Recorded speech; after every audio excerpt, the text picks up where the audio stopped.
ഇനി നമ്മൾ നോക്കുന്നത് disarmament and arms control NPT and CTBT എന്ന ഭാഗമാണ്.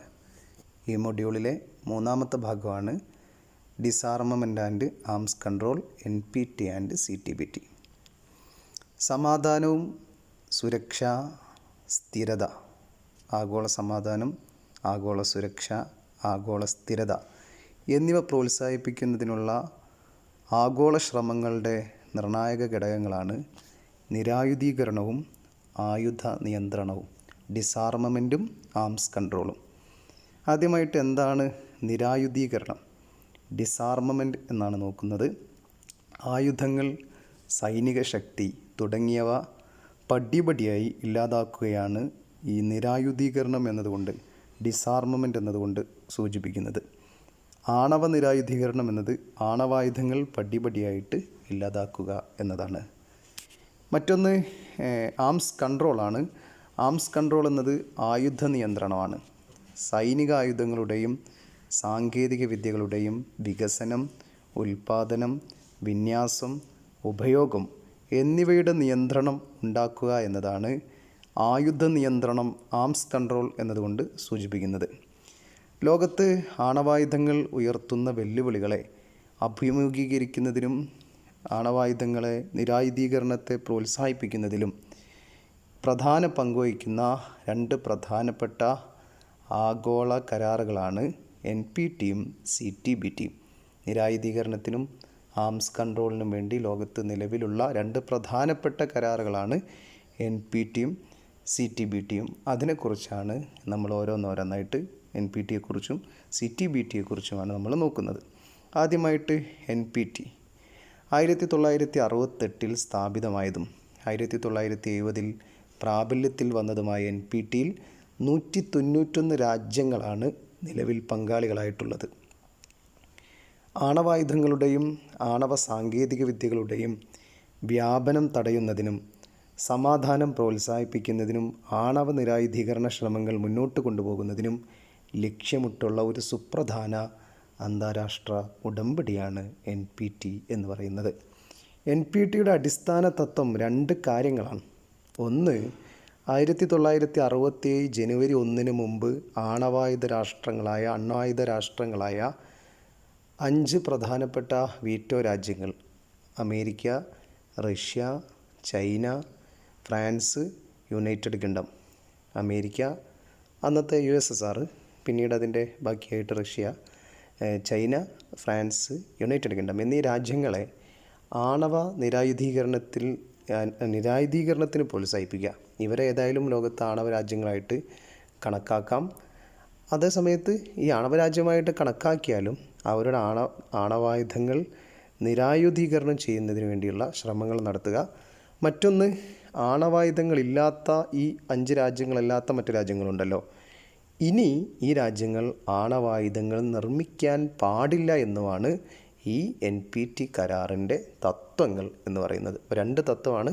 ഒന്ന്, ഏതായാലും ആണവ രാജ്യങ്ങളായ അവരുടെ ആണവ രാജ്യമായി അംഗീകരിക്കാം, പക്ഷേ അവരുടെ ആണവ ആയുധങ്ങൾ നിരായുധീകരിക്കാൻ ശ്രമിക്കുക. മറ്റൊന്ന്, പുതിയ രാജ്യങ്ങൾ ആണവ രാജ്യങ്ങളായിട്ട് മാറാതിരിക്കാം. അപ്പോൾ ഇതാണ് NPTയുടെ രണ്ട് തത്വങ്ങൾ. ഈ തത്വങ്ങൾ മുന്നോട്ട് കൊണ്ടുപോകാൻ അന്താരാഷ്ട്ര ആണവോർജ്ജ ഏജൻസിയെ AIEA സ്ഥാപിച്ചതിലൂടെ NPT നിർണായകമായ ഇടപെടലുകൾ നടത്തി. എന്നിരുന്നാലും NPT പലതായ വെല്ലുവിളികൾ നേരിടുന്നുണ്ട്. NPT കരാർ വിവേചനപരമാണ് എന്ന് പറഞ്ഞ് ഇന്ത്യ, ഇസ്രായേൽ, പാകിസ്ഥാൻ, ഉത്തര കൊറിയ തുടങ്ങിയ ആണവശക്തി രാജ്യങ്ങൾ, പിന്നീട് ആണവശക്തിയായ രാജ്യങ്ങൾ ഈ ഉടമ്പടിയിൽ ചേർന്നില്ല എന്ന് മാത്രമല്ല, അവർ പിന്നീട് ആണവ പരീക്ഷണം നടത്തുകയാണ് ചെയ്തത്. അവർ പറയുന്നത് എന്താ വെച്ചാൽ ഇത് വിവേചനപരമാണെന്ന് പറയാൻ കാരണം, ആദ്യം പരീക്ഷിച്ച 5 രാജ്യങ്ങൾ അവരുടെ പരീക്ഷണങ്ങളെല്ലാം കഴിഞ്ഞപ്പോൾ ഇങ്ങനെ ഒരു കരാർ കൊണ്ടുവരുന്നത് വിവേചനപരമാണ്, അതുകൊണ്ട് ഇത് അംഗീകരിക്കാൻ പറ്റില്ലെന്ന് പറഞ്ഞ് അവർ ഒപ്പിട്ടില്ല. അതിനുശേഷം ഈ രാജ്യങ്ങളൊക്കെ ആണവ രാജ്യങ്ങളായി മാറുകയും ചെയ്തു. ഇത് NPT എന്ന കരാറിൻ്റെ സാർവത്രികതയ്ക്ക് വെല്ലുവിളിയായി.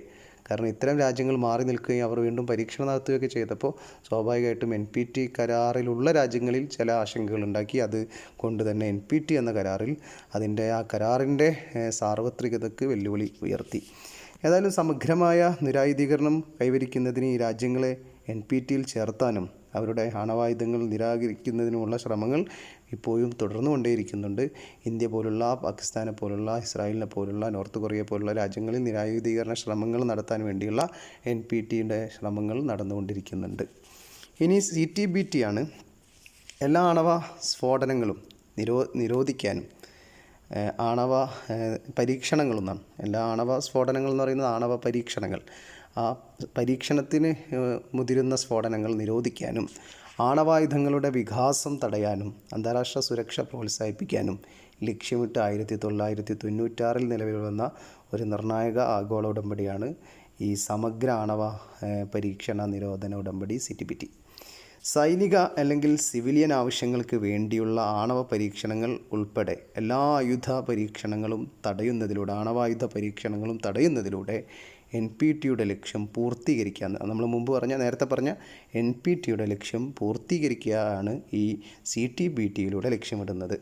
ആണവായുധങ്ങളുടെ വികാസം തടയുക, നിരായുധീകരണ ശ്രമങ്ങൾ മുന്നോട്ട് കൊണ്ടുപോവുക എന്നിവയാണ് ഇതിൻ്റെ തത്വം. CTBTയുടെ സാർവത്രികത അംഗീകാരം നേടുന്നതിലും ഉടമ്പടി പ്രാബല്യത്തിൽ വരുന്നതിലും വെല്ലുവിളികൾ നേരിടുന്നുണ്ട്. NPT പറഞ്ഞ പോലെ തന്നെ CTBTയും ആ വെല്ലുവിളി നേരിടുന്നുണ്ട്. കാരണം അമേരിക്ക, ചൈന, ഇന്ത്യ തുടങ്ങിയ ആണവായുധ രാജ്യങ്ങൾ, ആണവ ആയുധങ്ങൾ കൈവശമുള്ള രാജ്യങ്ങൾ CTBT അംഗീകരിക്കുന്നില്ല എന്നതാണ് പ്രധാന വെല്ലുവിളി. എങ്കിലും നിരായുധീകരണത്തിലും ആഗോള ആണവ വ്യാപന വിരുദ്ധ ശ്രമങ്ങളിലും ആഗോള സഹകരണത്തിൻ്റെ പ്രാധാന്യം എടുത്തു കാണിച്ചുകൊണ്ട് ഈ രാജ്യങ്ങളെ കൂടി അംഗീകാരം പ്രോത്സാഹിപ്പിക്കുന്നതിനുള്ള ശ്രമങ്ങൾ നടന്നുകൊണ്ടിരിക്കുന്നുണ്ട്. ഏതായാലും ഉപസംഹാരമായിട്ട് പറയുകയാണെങ്കിൽ NPT, CTBT എന്നിവ നിരായുധീകരണവും ആയുധ നിയന്ത്രണവും പ്രോത്സാഹിപ്പിക്കുന്നതിനുള്ള അന്താരാഷ്ട്ര ശ്രമങ്ങളുടെ വളരെ പ്രധാനപ്പെട്ട സ്തംഭങ്ങളായിട്ടുള്ള 2 കരാറുകളാണ്. ആണവ അപകട സാധ്യതകൾ കുറയ്ക്കുന്നതിനും സമാധാനം മുന്നോട്ട് കൊണ്ടുപോകുന്നതിനും കാര്യമായ സംഭാവന നൽകുന്നുണ്ടെങ്കിലും അതിന് ചില വെല്ലുവിളികളും അതിൻ്റെ സാർവത്രികതയ്ക്ക് വെല്ലുവിളികളും ഉയർന്നു വരുന്നുണ്ട്. ഏതായാലും ഈ വെല്ലുവിളികളെ, ഈ പ്രശ്നങ്ങളൊക്കെ അഭിമുഖീകരിച്ചുകൊണ്ട്, ആ പ്രശ്നങ്ങളൊക്കെ ഇല്ലാതാക്കിക്കൊണ്ട് ഒരു സമാധാന ലോകം ഉണ്ടാക്കാനാണ് ഈ കരാറുകളൊക്കെ ശ്രമിക്കുന്നത്. ഇവിടെ നമ്മൾ മനസ്സിലാക്കേണ്ടത് എന്താണെന്ന് വെച്ചാൽ, ആണവ ആയുധങ്ങൾ എന്ന് പറയുന്നത് മനുഷ്യരാശിക്ക് മുഴുവനും വലിയ ഭീഷണിയാണ്. അതുകൊണ്ടാണ് സമകാലിക ലോകരാഷ്ട്രീയത്തിൻ്റെ വളരെ പ്രധാനപ്പെട്ട ഇഷ്യൂ ആണ് ആണവ ആയുധങ്ങൾ എന്ന് പറയുന്നത്. അപ്പോൾ ഈ ആണവായുധങ്ങളെ ഇല്ലാതാക്കിക്കൊണ്ട്, ആണവായുധങ്ങൾ നിരായുധീകരിച്ചുകൊണ്ട്, അതേപോലെ ആയുധങ്ങൾ നിയന്ത്രിച്ചുകൊണ്ട്, ആയുധങ്ങൾ കുറച്ചുകൊണ്ടൊക്കെ പരമാവധി ലോകത്ത് സമാധാനവും സ്ഥിരതയും സഹകരണവും സുരക്ഷയുമൊക്കെ വർദ്ധിപ്പിക്കുക എന്നത്, മനുഷ്യരുടെ സുരക്ഷ, ആഗോള സുരക്ഷ, അതേപോലെ സമാധാനം, ആഗോള സ്ഥിരതയൊക്കെ പ്രോത്സാഹിപ്പിക്കുക എന്നത് വളരെ പ്രധാനപ്പെട്ട കാര്യമാണ്. ഇതുണ്ടായിക്കഴിഞ്ഞാൽ മനുഷ്യരാശിക്ക് തന്നെ ഭീഷണിയാണ്. അപ്പോൾ അതൊരു ആഗോള രാഷ്ട്രീയ പ്രശ്നമാണ്. ഇതിനെ പരിഹരിക്കാൻ വേണ്ടിയുള്ള ശ്രമങ്ങൾ ലോകത്തുണ്ട്. അതിൻ്റെ ഭാഗമാണ് NPTയും CTBTയും എന്ന് നിങ്ങൾ ഇവിടെ മനസ്സിലാക്കുക.